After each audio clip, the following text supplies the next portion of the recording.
படத்தோட ட்ரெய்லர்ல காதலை பத்தி பேசும்போது இப்போ உள்ள ஆட்களுக்கு ஏதோ காமம் தான் முக்கியம் அப்படிங்கிற மாதிரி ஒரு வரி வருது. 2K கிட்ஸ்லாம் அப்படிதான் இருக்காங்களா? என்ன சொல்ல வரீங்க இந்த படத்துல? அப்படி அந்த ட்ரெய்லர்ல வரல. காதல் வர்றதுக்கு முன்னாடி ஒரு ஹியூமனா காமன் தான் ஃபர்ஸ்ட் வரும். அது ஆதாம் ஏவாள் காலத்துல இருந்தே அதுதான். அதுதான் நெகட்டிவ் பிளஸ் பாசிட்டிவ்ங்கிறதே. அதைத்தான் இந்த கதையில சொல்றோம்.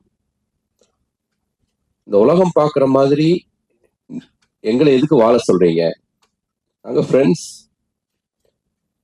அப்படிங்கிறது தான் அவன் சொல்லுவான். ஹீரோவுடைய டாக்கே வந்து ஒரு இத்தனை வருஷம் அவன் கூட பழகுறேன், எந்த மொமெண்ட்லயுமே அப்படி ஒரு தாட்டே வந்தது கிடையாது. எந்த பொண்ணா இருந்தாலும் காதல், ஒரு பொண்ணு மேல காதல் வர்றதுக்கு முன்னாடி ஒரு க்ரஷ், ஒரு காமமோ அது வந்து அது வந்து நீங்க க்ரஷ்ன்னு சொல்லலாம். அது உண்மையான வார்த்தை, அது காமம் தான். காமத்துக்கு அப்புறம் தான் காதல் வரும். காமத்துக்கு அப்புறம் தான் கல்யாணம் நடக்கும். அதான்.